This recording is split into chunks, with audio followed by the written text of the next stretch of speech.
नमस्कार दोस्तों, कार की क्लासेज में आपका हार्दिक स्वागत है। अपनी यूजीसी नेट की तैयारी के संदर्भ में ये मेरा समानता का टॉपिक आपके सामने रख रहा हूँ, जो राजनीति विज्ञान के सिलेबस में यूजीसी नेट में भी कवर करेगा। और अगर आप स्कूल व्याख्याता, कॉलेज व्याख्याता की तैयारी कर रहे हैं तो भी ये हेल्पफुल रहेगा आपके लिए। और यदि आप बीए एमए भी कर रहे हैं और आपका सब्जेक्ट पॉलिटिकल साइंस है तो वहाँ भी यह टॉपिक आपके सिलेबस को कवर कर रहा है। आइए चर्चा करते हैं अपन समानता के बारे में। समानता के लिए अंग्रेजी में वर्ड आता है इक्वलिटी। इक्वलिटी लैटिन भाषा का शब्द है और इक्वलिटी अंग्रेजी भाषा का शब्द है और ये लैटिन भाषा के इक्वल से बना है, जिसका अर्थ होता है बराबर या समान। देखिए, समानता के संदर्भ में एक समता वर्ड भी होता है। समता और समानता में अंतर समझते हैं अपन। समानता का मतलब है पूर्ण रूप से समानता, और समता का मतलब है, जो अपन आगे भी पढ़ेंगे, समतावादी विचारक। यानी समान के साथ समान व्यवहार करना और असमान के साथ असमान व्यवहार करना समता कहलाता है। कहने का मतलब, समाज में एक पिछड़े हुए वर्ग को, जो किसी भी कारण से पिछड़ा हुआ है, सामाजिक कारण से, शैक्षणिक कारण से, आर्थिक कारण से, सांस्कृतिक कारण से, किसी भी कारण से समाज में एक पिछड़े हुए वर्ग को समाज की मुख्य धारा में लाया जाना समता कहलाता है। और समानता का तात्पर्य समान, बराबर, इक्वल वर्ड से बना है लैटिन भाषा के। आगे कहता है असमानता का मूल कारण भेदभाव और विशेष अधिकार का होना है। समानता के बारे में सर्वमान्य परिभाषा क्या हो सकती है? तो लास्की, जो कि एक प्रसिद्ध राजनीतिक विचारक हैं, इन्होंने समानता के बारे में बहुत ही सटीक परिभाषा दी है कि समानता एक समानीकरण की प्रक्रिया है, सबको समान करने की प्रक्रिया है, जिसमें न भेदभाव होता है, न किसी का कोई विशेष अधिकार होता है, और समस्त व्यक्तियों को समान रूप से समान अवसर उपलब्ध कराए जाते हैं। यह बात हो गई कल्याणकारी राज्य की, कि समान अवसर उपलब्ध करवाए जाते हैं, जिससे वह अपने व्यक्तित्व का अधिकतम विकास करके समाज में अपना समायोजन कर सकता है। अब अरस्तु साहब की एक कोटेशन आती है कि विषमता की अनुभूति अनेक राज्यों में विद्रोह का कारण बनती है। अपन जानते हैं अमेरिकी क्रांति, फ्रांसीसी क्रांति, रूसी क्रांति, ये सब क्रांतियाँ, या अपने 1857 का स्वतंत्रता संग्राम मान लीजिए, कुछ ना कुछ विषमताएं थी। अंग्रेज़ों ने भारतीयों पर इतने अत्याचार किए और अंग्रेज़ों ने अपने लिए अलग कानून बनाए, भारतीयों के लिए अलग कानून बनाए, तो विषमता विद्यमान थी। और विषमता की अनुभूति राज्य में विद्रोह का कारण बनती है, ऐसा कहना है अरस्तु साहब का। समानता का विचार एक आधुनिक विचार है। समानता अधिकार का विवरण देती है, ये विशेषताएं हैं कुछ। समानता अधिकार का विवरण देती है। इन समानता कब प्राप्त होगी? जब अधिकार दिए जाएंगे कुछ। समानता का विचार सामाजिक परिवर्तन की मांग करता है। बहुत बढ़िया, बहुत अच्छी विशेषता है, समझिएगा। समानता का विचार सामाजिक परिवर्तन की मांग करता है। अगर पहले से समानता है तो सामाजिक परिवर्तन क्यों लाएंगे? और यदि समानता की मांग हुई है, इसका मतलब कहीं ना कहीं विषमता है, इसलिए मांग की जा रही है, तो सामाजिक परिवर्तन में बदलाव आएगा। समानता का मतलब ये है। अगर महिलाएं, जैसे नारीवादी आंदोलन चलता है, समकालीन आंदोलनों में समकालीन विचारकों में नारीवादी विचारक है, नारीवादी विचारधारा है। अगर स्त्रियों को समाज में बराबर का अधिकार पहले ही दिया जाता, पहले ही समानता बढ़ती जाती, तो क्या ये विचारधारा आती? ये विचारधारा ये एक सामाजिक परिवर्तन की मांग कर रही है। मार्क्स इसलिए आया कि उसको समानता चाहिए थी, तो सामाजिक परिवर्तन लेकर के आया। तो समानता सदैव सामाजिक परिवर्तन लेकर के आएगी। आगे आइए। रूसो ने अपनी प्रसिद्ध कृति, ये बुक का नाम है a discourse on the origin of inequality,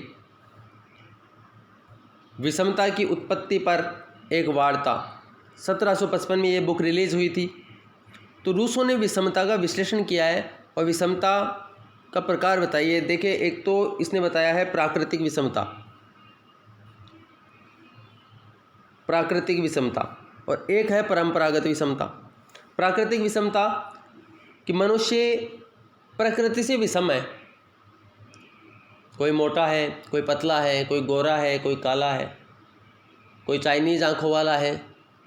तो ये अपनी अपनी प्रकृति की विषमताएं हैं। ये प्राकृतिक विषमता के अंतर्गत आएगी, इसमें बदलाव नहीं किया जा सकता है। लेकिन साइंस ने इसको भी झुठला दिया है। आजकल परिवर्तन भी होता है, बहुत सारे परिवर्तन होते हैं, बॉडी में चेंजेस लाए जा सकते हैं।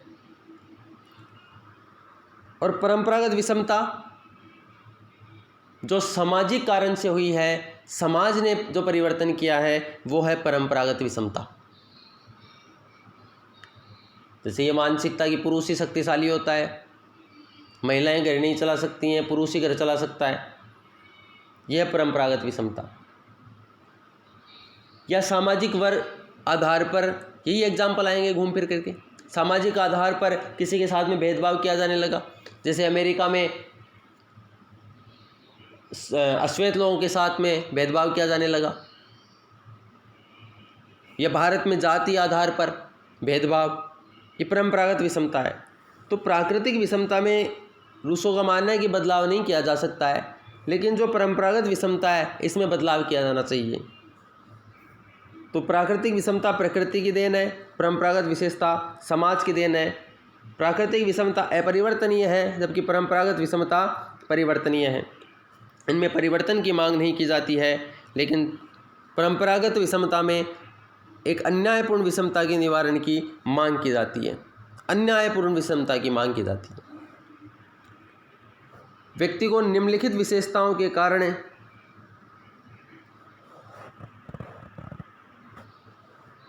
समान किया जाना चाहिए। व्यक्ति को निम्नलिखित विशेषताओं के कारण समान किया जाना चाहिए। कौन कौन सी विशेषताएं हैं? व्यक्ति स्वायत्त एवं अपनी क्षमताओं के विकास हेतु प्रयत्नशील रहता है। प्रत्येक व्यक्ति स्वायत्त है और अपनी क्षमताओं के विकास के लिए सदैव प्रयत्नशील रहता है। समानता की संकल्पना मानवीय स्वतंत्रता और यकीन के साथ अंतर संबंधित है, इसलिए समानता दी जानी चाहिए कि प्रत्येक व्यक्ति स्वतंत्र है, मानवीय स्वतंत्रता है। विभिन्न भिन्नताओं के बावजूद हो सकता है कि बहुत सारी भिन्नताएं हैं, लेकिन मनुष्य में मानवता के बहुत सारे साझे गुण विद्यमान हैं। सबका रक्त लाल ही होता है, तो बहुत सारी मनुष्य में समानता के साझे गुण विद्यमान हैं।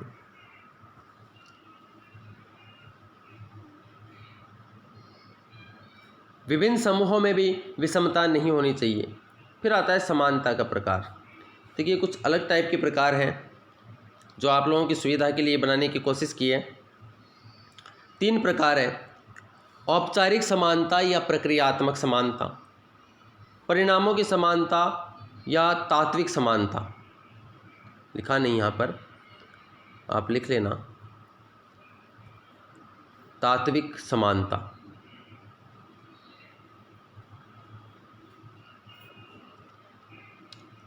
और तीसरी है अवसर की समानता। समझते हैं इसको। औपचारिक समानता जो औपचारिक है, जैसे कानून बना दिया, कोई भी अधिकार दे दिए, स्वतंत्रता दे दिए, नहीं दिए, वो औपचारिक समानता है। सबके लिए है या नहीं है किसी के लिए, वो औपचारिक समानता है।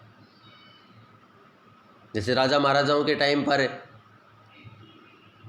ऐसे कानून होते थे कि यदि समाज के उच्च वर्ग ने किसी की हत्या कर दी तो उसको कम सज़ा।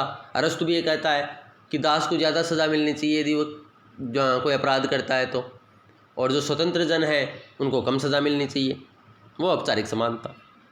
परिणामों की समानता, कि समानता के ऊपर जो भी निर्णय लिए गए, जो भी समानताएं दी गई, उनका परिणाम क्या निकला। फिर आता है अवसर की समानता, जो बात जॉन रॉल्स करता है, डॉर्किन करता है, अपने यहाँ पर अमर्त्य सेन करते हैं, वो अवसर की समानता है कि एक वर्ग समाज में पिछड़ा हुआ है उसको विशेष अधिकार दिया जाना चाहिए। तो ये चीज़ें अपन इसमें देखेंगे। औपचारिक समानता एक प्रकार की नकारात्मक समानता है। इसके समर्थक हैं बेंथम, मील, मैरी वॉलस्टोनक्राफ्ट। सभी व्यक्ति समान हैं। इसके देखो दो विभाजन करेंगे अपन, एक नैतिक समानता और एक है वैधानिक समानता। नैतिक समानता, सभी व्यक्ति समान हैं, सभी व्यक्तियों को गरिमापूर्ण जीवन जीने का अधिकार है। ये नैतिक समानता है, अपना नैतिक दायित्व है। ये प्रत्येक व्यक्ति का नैतिक दायित्व है कि वह यह माने कि सभी व्यक्ति समान होते हैं, कि सभी व्यक्तियों को गरिमापूर्ण, इज्जतपूर्ण, प्रतिष्ठापूर्ण जीवन जीने का अधिकार है। फ्रांसीसी और अमेरिकी घोषणापत्र में भी नैतिक रूप से सभी व्यक्तियों को समान माना गया है। चाहे फ्रांसीसी क्रांति हो, अमेरिकी घोषणापत्र हो, इसमें सभी व्यक्तियों को समान माना गया है। जॉन लॉक भी ये कहता है कि सभी व्यक्ति समान हैं, सबको जन्मजात समान अधिकार प्राप्त हैं। बेंथम की अवधारणा है एक व्यक्ति एक वोट, ये वैधानिक समानता में आएगा। बेंथम वैधानिक समानता, जो कोटेशन मैंने ये बेंथम की यहाँ पे लिख दी है बाय मिस्टेक, ये बेंथम की कोटेशन अपन यहाँ लिखेंगे कि एक व्यक्ति एक वोट। वैधानिक समानता, कानून सबको समान माने। वैधानिक समानता में विधि के समक्ष समानता आती है, विधि का शासन आता है, और वैधानिक समानता लोकतांत्रिक जो राज्य हैं, वर्तमान के लोकतांत्रिक जो राज्य हैं, इनकी विशेषता है वैधानिक समानता। रूसो अपनी बुक सोशल कॉन्ट्रैक्ट में लिखते हैं, रूसो की दूसरी बुक आ रही है अपने पास, एक में उसने विषमता के बारे में बताया है। तो यहाँ पे ध्यान रखने की बात है, जैसे क्वेश्चंस आपने देखे होंगे, नहीं देखे तो इस टाइप के भी क्वेश्चंस आते हैं कि समानता के संबंध में जो विषमता की अवधारणा रूसो ने बताई है वो अपनी किस बुक में बताई है। द ओरिजिन वाली बुक में बताई है ऑफ इनइक्वालिटी, या द सोशल कॉन्ट्रैक्ट में बताई है, किस बुक में बताया है रूसो ने, तो ध्यान रखने की बात है। द सोशल कॉन्ट्रैक्ट में कहता है कि सभी नागरिकों को कानूनी समानता प्रदान करना नागरिक समाज की प्रमुख विशेषता है। नागरिक समाज, वो राज्य को नागरिक समाज कहता है, अपन रूसो में पढ़ेंगे, उसकी जो सामान्य इच्छा का जो सिद्धांत है वो उसका नागरिक समाज है। तो सभी नागरिकों को कानूनी समानता प्रदान करना नागरिक समाज की प्रमुख विशेषता है। फिर वैधानिक समानता में अर्नेस्ट बारकर की बुक बहुत इंपॉर्टेंट है, बार बार मैं बता रहा हूँ, ये तीसरी चौथी बार अपने पास आ रही है, जबकि ये तीसरा ही लेक्चर है। Principle of social and political theory, सामाजिक और राजनीतिक सिद्धांत।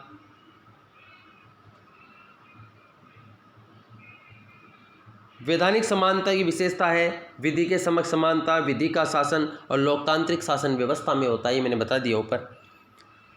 J.S. मील और मैरी वॉलस्टोनक्राफ्ट का मानना है कि लैंगिक आधार पर भेदभाव नहीं किया जाना चाहिए। यहाँ पर अपने चलिए आगे आ जाएगी मील की बात, क्योंकि बेंथम ये कहता है कि एक व्यक्ति एक वोट, जबकि मील कहता है कि बहुल मतदान का समर्थक है। मील कहता है कि पढ़े लिखे लोगों को दो मत देने का अधिकार होना चाहिए। आगे देखेंगे अपन, लोग राजनीतिक दलों में आएगा वो टॉपिक, और प्रतिनिधित्व का जो सिद्धांत है उसमें आएगा। तो देखिए पहला पॉइंट जो अपन ने देखा है प्रकारों में, वो है औपचारिक समानता। रिवाइज करते हैं अपन। औपचारिक समानता को दो भागों में बांटा है, नैतिक समानता, वैधानिक समानता। औपचारिक समानता एक प्रकार की नकारात्मक समानता है। बेंथम, मील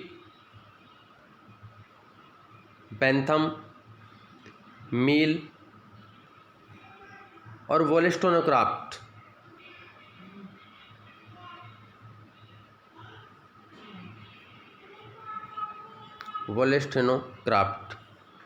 ये समर्थक है। नैतिक समानता नैतिक आधार पर सबको समान मानता है। वैधानिक समानता कानूनी आधार पर सबको समान मानता है। परिणामों की समानता में अपन देखेंगे कि परिणाम क्या निकला। जो समानता दी गई है उसका परिणाम क्या निकला। देखिए, परिणामों की समानता में आर्थिक समानता पर विशेष बल दिया जाता है। कैसे? देखो, समाजवादी, साम्यवादी, अराजकतावादी और मार्क्सवादी ये सब समानताएं लाना चाहते हैं, स्वतंत्रता की बात ही नहीं करते हैं। ये सब समझ लीजिए। मार्क्सवादी भले ही स्वतंत्रता के अंदर अपन पढ़ते हैं, लेकिन वास्तव में कार्ल मार्क्स समानता की बात करता था कि इनको इतनी स्वतंत्रता दी जाए कि समानता स्थापित हो जाए। पूंजीवादी, पूंजीपति उनका शोषण कर लेंगे, यानी समानता क्यों नहीं आ पा रही है समाज में? निजी संपत्ति के कारण नहीं आ पा रही है। बात करते हैं समानता की। तो समाजवादी, साम्यवादी और अराजकतावादी, मार्क्सवादी ये परिणामों की समानता की बात करते हैं। ये राज्य से पूछते हैं कि आपने समानता तो दे दी, लेकिन स्वतंत्रता तो दे दी, लेकिन समानता कहाँ है?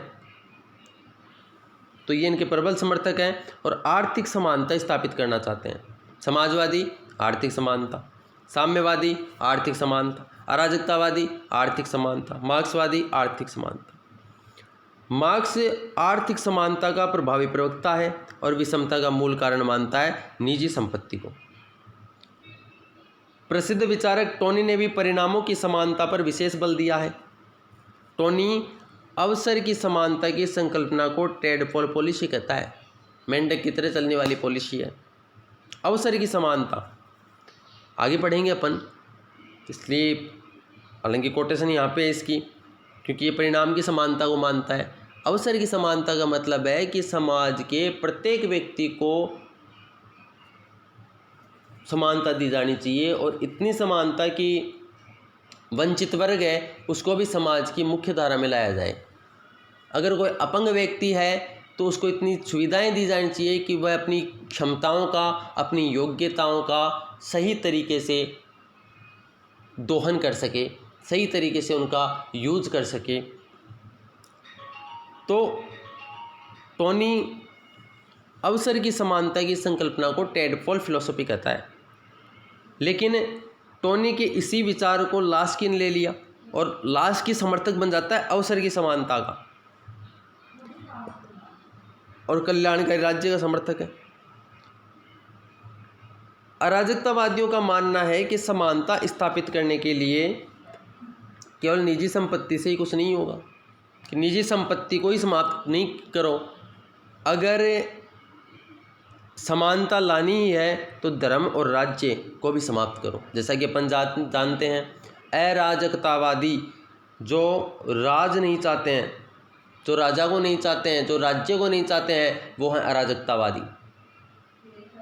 तो अराजकतावादी प्रमुख विचारक जैसे पुरंदो है। आगे अराजकतावादी टॉपिक मिलेंगे अपन, जैसे जैसे सिलेबस में आता जाएगा अपन इन चीज़ों को कवर करते जाएंगे। तो वहाँ भी अपन पढ़ेंगे कि अराजकतावादी समानता के बारे में क्या कहते हैं, अराजकतावादी स्वतंत्रता के बारे में क्या कहते हैं। इसीलिए मैं कहता हूँ कि पॉलिटिकल साइंस का सिलेबस इतना लेंथी नहीं है जितना कि अपने को दिखता है। टॉपिक आपस में बहुत जगह पे कोरिलेट करते हैं। तो यहाँ पर देखिए, कार्ल मार्क्स समानता लाने के लिए किसको समाप्त करना चाहता है? निजी संपत्ति को। लेकिन अराजकतावादी क्या कहते हैं कि नहीं, निजी संपत्ति से कुछ नहीं होगा, अकेली निजी संपत्ति समानता स्थापित नहीं कर सकती है, इसके लिए धर्म और राज्य दोनों को समाप्त करना होगा। अब आइए अवसर की समानता में। अवसर की समानता के प्रबल समर्थक हैं लास्की, रॉल्स, ड्वार्किन, क्रिस्टोफर बेल। अब देखिए, अवसर की समानता, जैसे मैंने आपको बताया कि समाज में एक वंचित वर्ग है, उसको भी समाज की मुख्य धारा में लाना है। जैसे भारत में जब भारत आज़ाद हुआ तो सामाजिक शैक्षणिक आधार पर भेदभाव था, तो इनको आरक्षण दिया गया जिनके साथ में भेदभाव था। या अमेरिका में अश्वेत लोगों के साथ में भेदभाव किया जाता था, तो वहाँ पर इनको रिजर्वेशन दिया गया। 1.6% शिक्षा में उनको रिजर्वेशन दिया गया था। यह अवसर की समानता। अब ये काम कर कौन रहा है? कल्याणकारी राज्य। ऐसे कार्य कौन करता है? कल्याणकारी राज्य। जैसे अपन नीति निर्देशक तत्वों की बात करें भारतीय संविधान में, तो बहुत अच्छी अच्छी नैतिकतापूर्ण बातें की गई हैं। वृद्धों को, बेकारी, बुढ़ापा, निःसज्जन, महिलाओं के लिए, SC ST के लिए, इनके लिए बातें की गई हैं। बेरोजगारों को पेंशन भत्ता दिया जाएगा। तो ऐसे कार्य करेगा कौन? कल्याणकारी राज्य। तो अवसर की समानता वास्तव में किसकी संकल्पना है? कल्याणकारी राज्य की। तो कल्याणकारी राज्य के समर्थक अवसर की समानता में विश्वास करते हैं, और प्रबल समर्थक कल्याणकारी राज्य का हेराल्ड लास्की। इसमें युक्ति तर्क संगत भेदभाव किया जाता है। इसका क्या मतलब है? एक एक शब्द को अपन मतलब समझते हुए आगे बढ़ेंगे। युक्ति तर्क संगत भेदभाव यानी समानता का मतलब ऐसा नहीं है कि भेदभाव नहीं किया जाएगा, भेदभाव तो किया जाएगा, लेकिन कैसा भेदभाव?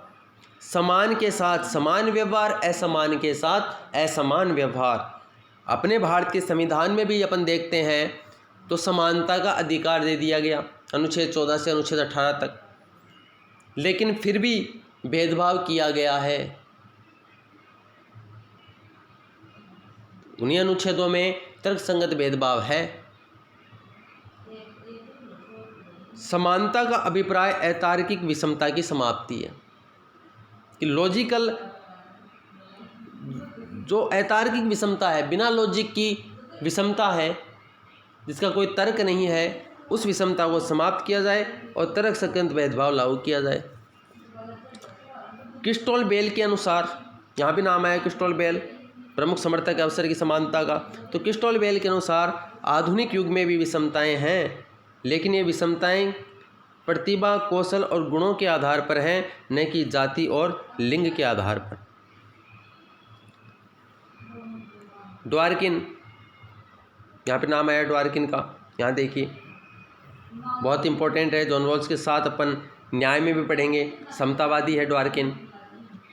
ड्वार्किन संसाधनों के समानता की बात करता है, और ये कहता है कि संसाधन, जैसे शिक्षा एक संसाधन है, भारत का मानव संसाधन मंत्रालय भी है जो शिक्षा, स्वास्थ्य, पोषण जैसी चीज़ों को देखता है।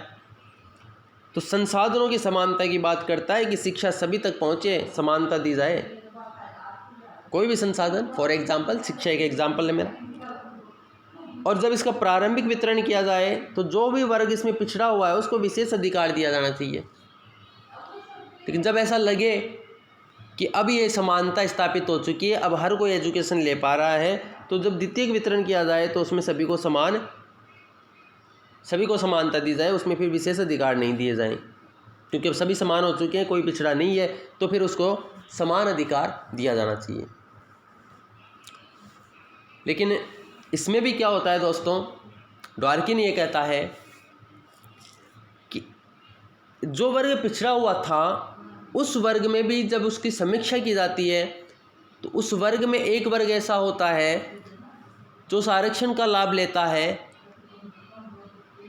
और वो समानता भी स्थापित हो जाती है। लेकिन उसी वर्ग में एक अन्य वर्ग जो इस आरक्षण का लाभ नहीं ले पाता है, विशेष अधिकारों का लाभ नहीं ले पाता है, उसकी समीक्षा की जानी चाहिए, और जिसने लाभ ले लिया उसको तो इस द्वितीय श्रेणी में हटा दिया जाना चाहिए, और जो इसका लाभ अभी भी नहीं ले पाया है उनकी खोज की जाए और उनको विशेष अधिकार दिए जाएं दूसरे चरण में। फिर ये कहता है, दो प्रक्रिया बताता है इसमें, आकांक्षा महत्वाकांक्षा, दूसरी है बीमा योजना अनुसार। आकांक्षा महत्वाकांक्षा कि जिसको सभी को दी जानी चाहिए समानता, दूसरा है बीमा योजना अनुसार। ये क्वेश्चन भी आ चुका है एक एग्जाम में कि बीमा योजना किसी स्टेट की स्कूल लेक्चरर की एग्ज़ाम थी, उसमें आया था कि बीमा योजना का सिद्धांत किसका है। ड्वार्किन मैंने आपको बताया कि न्याय से संबंधित है, न्याय में पढ़ेंगे इसको जॉन रॉल्स के साथ। तो बीमा योजना ड्वार्किन ने दी है, और किसके लिए दी है? अपंग व्यक्तियों के लिए। कि अपंग व्यक्ति को संसाधन वितरण में प्राथमिकता दी जानी चाहिए। बसों में विकलांग सीट रिजर्व होती है, रेलवे में विकलांग सीट रिजर्व होती है। विकलांगों के लिए अलग से, जिनको आजकल दिव्यांग बोलते हैं अपन, तो दिव्यांगों के लिए अलग से योजनाएं होती हैं, बहुत जगह पे रिजर्वेशन दिया जाता है। तो ड्वार्किन भी यही कहता है कि बीमा योजना दी जानी चाहिए। किसको दी जानी चाहिए? अपंग व्यक्ति को। जॉन रॉल्स ऐसी विषमता को उचित मानता ही है जिनसे समाज के वंचित वर्गों को अधिकतम लाभ हो। रॉल्स के लिए न्यायपूर्ण समाज की कल्पना अवसर की समानता के अवसर में उपलब्ध नहीं है, बल्कि देखना इस लाइन को, रॉल्स के लिए न्यायपूर्ण समाज की कल्पना अवसर की समानता के अवसर में उपलब्ध नहीं है। कि अवसर की समानता, अवसर मिल गया वंचित वर्गों को आगे बढ़ने का, अवसर का लाभ भी ले लिया और बाद में भी अवसर का लाभ लिए जा रहे हैं, तो अवसर में उपलब्ध नहीं है। बल्कि अवसर की समानता का तात्पर्य क्या है? सभी व्यक्तियों को समाज में मूलभूत प्राथमिक वस्तुएं उपलब्ध हों, जैसे संपत्ति, स्वतंत्रता, अधिकार। ये कहना है जॉन रॉल्स का। अवसर की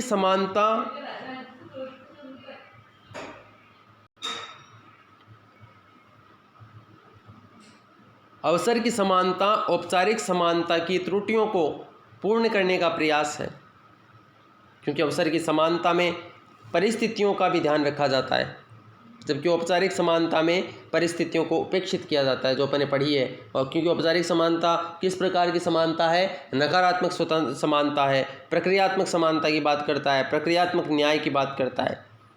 इसलिए समानता का अभिप्राय क्या हो गया? समान के साथ समान व्यवहार और असमान के साथ असमान व्यवहार।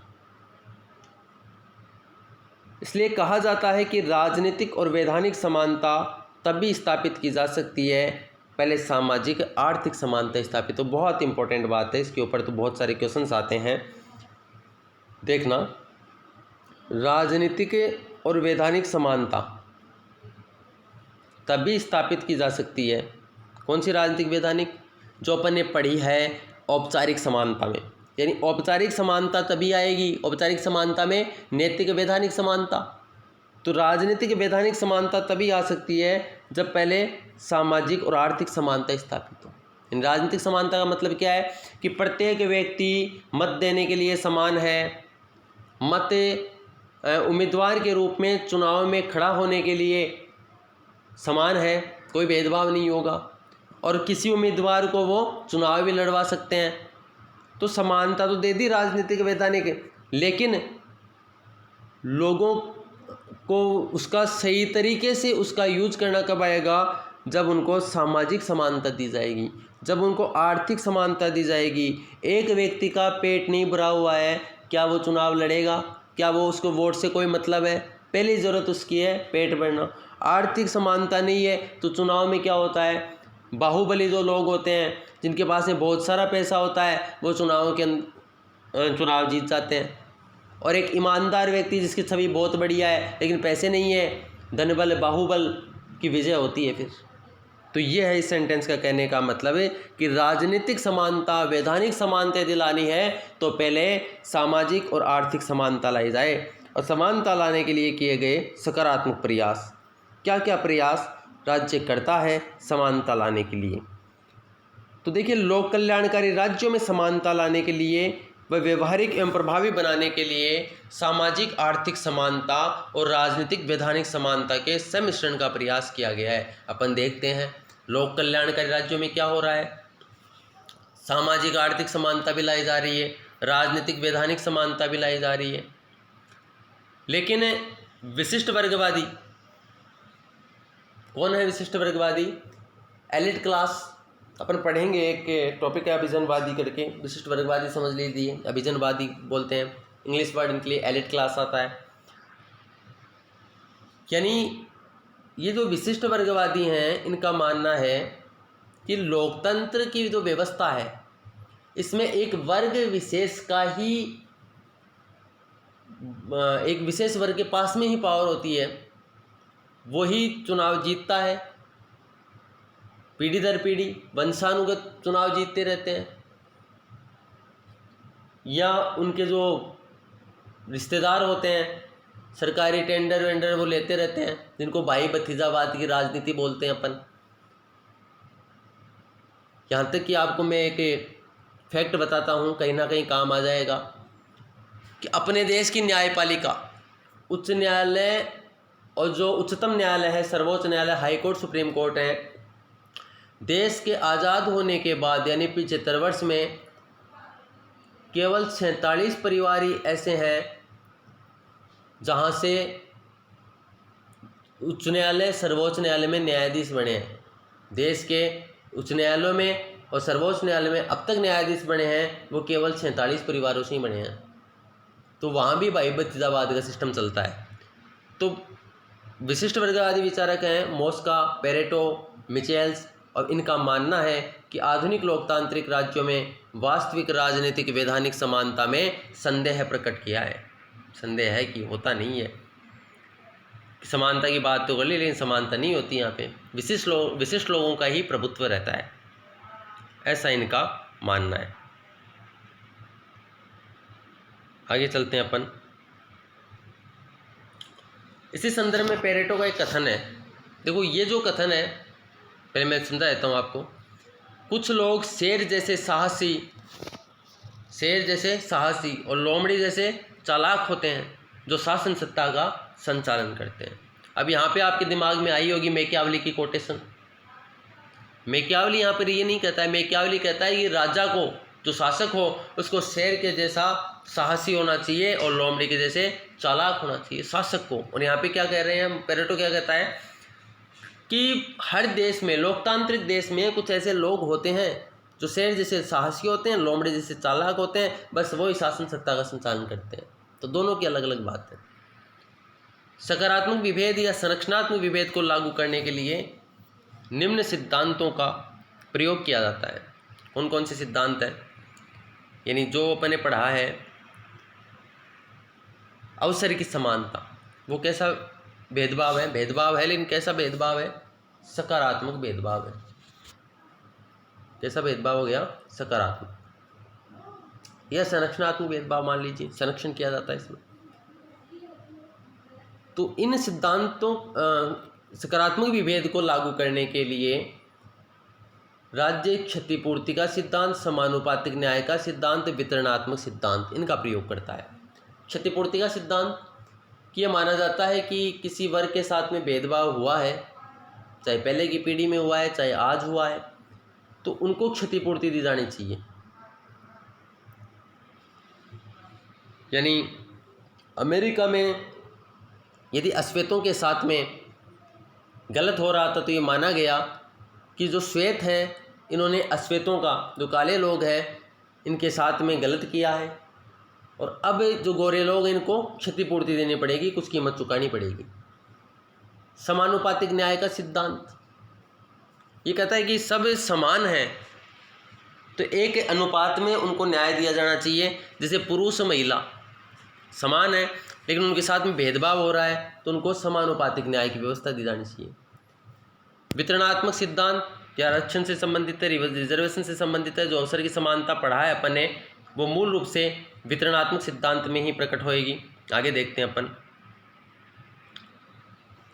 समानता के महत्वपूर्ण तथ्य राजनीतिक समानता के संदर्भ में।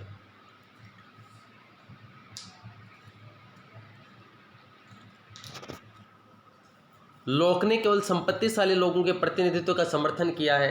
ये महत्वपूर्ण तथ्य हैं जो कहीं ना कहीं काम आएंगे अपने। मील समान मताधिकार का समर्थन नहीं करता है, मैंने आपको बता दिया है। मील बहुल मतदान का समर्थन करता है। ये कहता है कि पढ़े लिखे लोगों को 2 मत देने का अधिकार होना चाहिए। तो मील समान मताधिकार का समर्थक नहीं है। टॉकविले लोकतंत्र बहुमत का निरंकुश तंत्र बन गया है, यानी समानता कहाँ रही, बहुमत का शासन आ गया। ये कोटेशन टॉकविले की लोकतंत्र में भी पढ़ते हैं अपन और यहाँ भी पढ़ते हैं, और निरंकुश तंत्र जो टॉपिक आया है वहाँ भी पढ़ेंगे। कि बहुमत लोकतंत्र में जो बहुमत का सिद्धांत आया है वो भी क्या है, निरंकुश तंत्र है। राजतंत्र सर्वाधिकारवादी शासन प्रणाली में राजनीतिक समानता निरर्थक है। लास्ट की, राजनीतिक समानता तब तक वास्तविक नहीं हो सकती जब तक आर्थिक समानता न दी जाए। फिर बात आती है ऐसे विचारक जो आधुनिक लोकतांत्रिक राज्य में वास्तविक राजनीतिक समानता में संदेह प्रकट करते हैं, राजनीतिक समानता को नहीं मानते हैं। ये कहते हैं लोकतांत्रिक राज्य में राजनीतिक समानता नहीं है।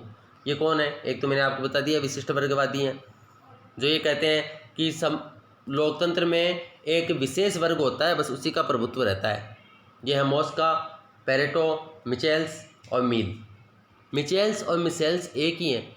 ठीक है, थोड़ा प्रोनाउंसिएशन का फ़र्क पड़ता है लैंग्वेज में।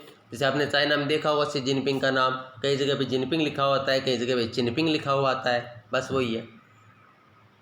स्वतंत्रता और समानता को पूरक कौन कौन मानता है? तो स्वतंत्रता समानता एक हैं, ऐसे पूरक मानने वाले विचारक हैं R.H. Tony, H.J. Laski, C.B. Macpherson.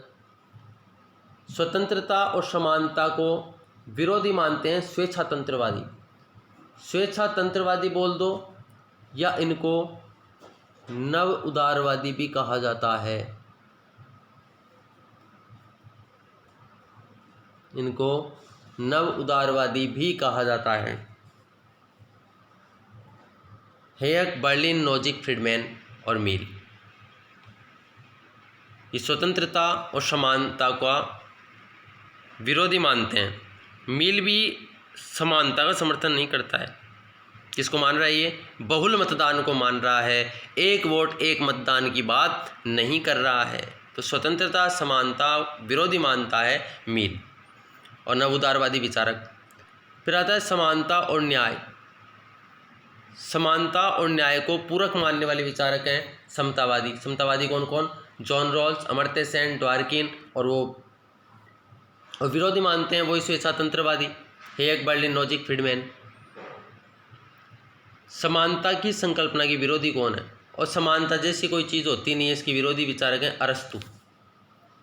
अरस्तु ये भले ही कहता है कि विषमता राज्य में क्रांति ला देती है, विद्रोह का कारण बनती है, लेकिन अरस्तु समानता नहीं देता है, दास को अलग मानता है, स्वतंत्र जनों को अलग मानता है, और मतदान देने का अधिकार केवल उन नागरिकों को है जो पुरुष हैं। एक तो दास पहले हट गए, और फिर ये कहता है कि केवल जो नागरिक हैं, और नागरिकों में भी कौन? जो पुरुष हैं, यानी महिलाओं को मत देने का भी अधिकार नहीं है। तो अरस्तु समानता की संकल्पना का विरोधी। बर्क, टॉकविले, मील, मैक्स वेबर ये कहता है कि केवल नौकरशाही में ही समानता आ सकती है और किसी व्यवस्था में समानता नहीं आ सकती है। विशिष्ट वर्गवादी मॉस्का, पेरेटो, मिचेल्स ये मानते हैं कि लोकतंत्र में समानता जैसी कोई चीज़ नहीं होती है, एक विशेष वर्ग होता है, बस उसी का आधिपत्य रहता है। ये बात हुई राजनीतिक समानता की। अब बात करते हैं सामाजिक आर्थिक आयाम, सामाजिक आर्थिक समानता के बारे में कौन क्या कहता है। बारकर की कोटेशन सबसे पहले। बारकर साहब कहते हैं जब सामाजिक समानता स्थापित होगी तभी वैधानिक और राजनीतिक समानता महत्वपूर्ण होगी। बताई मैंने ये बात आपको कि जो औपचारिक समानता है, राजनीतिक समानता है, वैधानिक समानता, ये पढ़िए अपने नैतिक और वैधानिक समानता औपचारिक समानता के अंतर्गत। तो औपचारिक समानता तभी स्थापित हो सकती है जब अवसर की समानता आएगी, यानी सामाजिक आर्थिक समानता स्थापित होगी। लोक कल्याणकारी राज्य के समर्थक सामाजिक आर्थिक समानता को अवसर की समानता के रूप में स्वीकार करते हैं। लोक कल्याणकारी राज्य करते हैं, देखा अपन ने कि सम्मिश्रण है, ये राजनीतिक वैधानिक समानता भी है और आर्थिक सामाजिक समानता भी है। किसमें? लोक कल्याणकारी राज्य में। भारत एक लोक कल्याणकारी राज्य है, तो भारत के संदर्भ में इस चीज़ को समझ लीजिए। समाजवादी विचारकों का मानना है कि पूंजीवादी व्यवस्था के अंतर्गत वास्तविक समानता प्राप्त नहीं होगी। समाजवाद पूंजीवाद कभी एक नहीं आएंगे। लेकिन समाजवादी अपन देखा है, समाजवादी आर्थिक समानता की बात कर रहे हैं। कौन कौन आर्थिक समानता की बात किस किसने की? समाजवादियों ने, अराजकतावादियों ने, मार्क्सवादियों ने। तो समाजवाद और ये आर्थिक समानता कब आएगी इनके अनुसार? जब निजी संपत्ति का उन्मूलन होगा। मार्क्स भी ये कहता है, समाजवादी भी ये कहते हैं, लेकिन अराजकतावादी क्या कहते हैं? केवल निजी संपत्ति ही पर्याप्त नहीं है, बल्कि धर्म और राज्य की भी समाप्ति होनी चाहिए। समकालीन विचारक मैकफर्सन ने पूंजीवादी व्यवस्था में संतुलन का प्रयास किया है। यहाँ पर आप लोगों के लिए एक क्वेश्चन है कि जो स्वतंत्रता का वीडियो अपन ने देखा था उसमें मैंने बताया था मैकफर्सन किस स्वतंत्रता की बात करता है। इंपॉर्टेंट क्वेश्चन है, सीबी मैकफर्सन किस स्वतंत्रता की बात करता है। टास्क आप लोगों के लिए, आप देखिएगा, बताइएगा कमेंट बॉक्स में कि मैकफर्सन किस स्वतंत्रता की बात करता है। समतावादी विचारकों में जॉन रॉल्स और ड्वार्किन अवसर की समानता की बात करते हैं। अपन देख लिया समतावादी, समता। शुरू में मैंने आपको बताया है समानता और समता में अंतर, यानी वंचित वर्गों को भी आगे लाया जाए, यह है समता। आप अच्छी किताबों में लिखा हुआ देखेंगे, अनुच्छेद 14 से 18 तक समता का अधिकार। तो जॉन रॉल्स और ड्वार्किन समतावादी हैं और इनके अनुसार समानता का अभिप्राय क्या है? अवसर की समानता, कल्याणकारी राज्य पर बल और इम्पोर्टेंट इनका आधार जो है वंचित वर्गों हेतु विशेष उपबंध। स्वेच्छातंत्रवादी क्या कहते हैं राज्य के बारे, समानता के बारे में? स्वेच्छातंत्रवादी कह दो, नवोदारवादी कह दो, ये कहते हैं कि राज्य रात्रि प्रहरी राज्य है, यानी केवल रात्रि प्रहरी का मतलब गार्ड का क्या काम होता है? रात को पहरा देना, यानी पहरेदारी का काम है राज्य का, केवल सुरक्षा करना है अपनी। और पूंजीवादी अर्थव्यवस्था बेहतर मानते हैं। सामाजिक न्याय जैसी संकल्पना केवल निरर्थक है, जिसमें योग्यता होगी वह स्वयं आगे आ जाएगा, ये मानना है स्वेच्छातंत्रवादियों का। बहुत विस्तार से चर्चा की थी अपन ने स्वतंत्रता में कि स्वेच्छातंत्रवादी, अलग से वीडियो बनाया है मैंने, दूसरा वीडियो जो है स्वतंत्रता का, उसमें स्वेच्छातंत्रवादियों के बारे में बात की अपन ने कि स्वेच्छातंत्रवादी ये मानते हैं कि सामाजिक न्याय जैसी कोई चीज़ नहीं होती है। अगर किसी को अपना विकास करना है तो वो खुद ही अपना विकास कर लेगा। तो प्रगतिशील करारोपण व्यक्ति के व्यक्तित्व पर हमला है। जो राज्य टैक्स लेता है, जैसे भारत सरकार टैक्स लेती है अपने से और उस टैक्स का प्रयोग इसमें करती है, लोक कल्याणकारी कार्यों में करती है, लेकिन नोजिक का कहना है कि ये प्रगतिशील के नाम पर जो आप टैक्स ले रहे हो ये व्यक्ति के व्यक्तित्व पर हमला है। जबकि जॉन रॉल्स, ड्वार्किन ये क्या कहते हैं समतावादी कि राज्य को बिल्कुल टैक्स लेना चाहिए, जो पैसे वाले लोग हैं उनसे टैक्स लिया जाए और गरीबों के लिए जन कल्याणकारी योजनाएं चलाई जाएं, वंचित वर्गों के लिए योजनाएं चलाई जानी चाहिए जिनसे उनका विकास हो।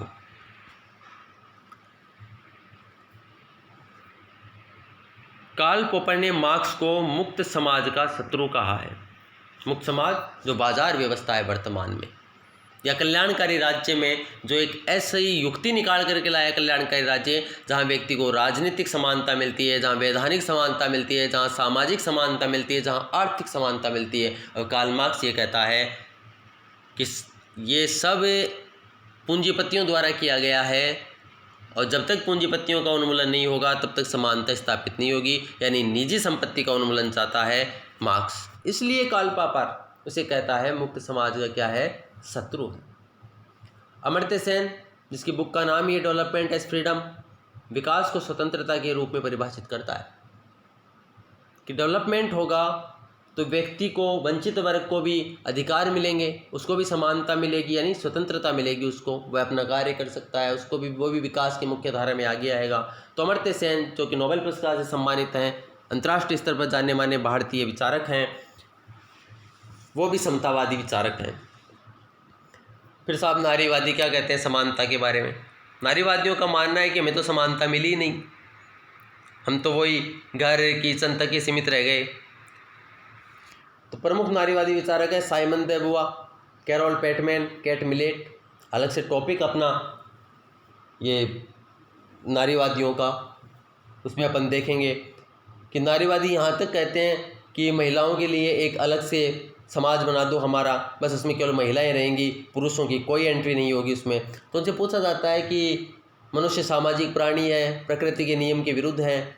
तो नारीवादियों का कहना है कि बेबी ट्यूब जैसा सिस्टम आ चुका है तो हम अपना विकास, अपना डेवलपमेंट खुद ही कर लेंगे, आप तो अलग से समाज बना दो। तो ऐसे नारीवादी कहलाते हैं आमूल चूल परिवर्तनवादी। कैरोल पेटमैन में पढ़ेंगे अपन। फिर आगे अपन देखें तो निष्कर्ष ये कहा जा सकता है कि समानता की विभिन्नताओं के बावजूद समानता का मूल अभिप्राय क्या है? अवसर की समानता। कितनी समानताओं के बारे में पढ़ लिया अपन ने, लेकिन यदि समानता का अपन निष्कर्ष निकालें तो एक ही बात निकल कर के आती है, समान के साथ समान व्यवहार किया जाना चाहिए, असमान के साथ असमान व्यवहार किया जाना चाहिए। और ये चीज़ किस में मिल रही है? कौन से प्रकार में? अवसर की समानता में। न तो औपचारिक समानता में मिली अपने को और न ही औपचारिक समानता में नहीं, ये किस में है? अवसर की समानता में है। अवसर की समानता की संकल्पना को, अवसर की समानता कैसे आएगी? तो इसको 3 श्रेणियों में विभाजित किया गया है। कल्याण की समानता, संसाधनों की समानता और क्षमताओं की समानता। कल्याण की समानता बेंथम, संसाधनों की समानता होनी चाहिए जॉन रॉल्स, ड्वार्किन, रोनाल्ड, ये समतावादी हैं। इन 4 विचारकों के नाम याद रख लेना, क्वेश्चन आता है इस पे। John Rawls, Dworkin, Ronald, Eric Rakowski. और क्षमताओं की समानता की बात करता है अमर्त्य सेन। अमर्त्य सेन के अनुसार क्षमताओं में वृद्धि करने का अभिप्राय जीवन की गुणवत्ता में सुधार करना है। और एक लास्ट है बहुसंस्कृतिवादी विचारक, ये मैं यहाँ पे लिखता नहीं, लेकिन इसलिए लिखना पड़ा कि अपने सिलेबस में एक बहुसंस्कृतिवाद टॉपिक भी दिया हुआ है और वह समानता से भी कोरिलेट कर रहा है। बहुसंस्कृतिवादी विचारक हैं विल किमलिका और भिखु पारिक। ये 2 मुख्य थिंकर हैं जो बहुसंस्कृतिवाद में पढ़ेंगे अपन। ये अल्पसंख्यकों के अधिकारों की मांग रखते हैं कि अल्पसंख्यकों को भी समानता का दर्जा दिया जाना चाहिए, उनके लिए भी अलग से अधिकार होने चाहिए, कुछ विशेष अधिकार दिए जाने चाहिए।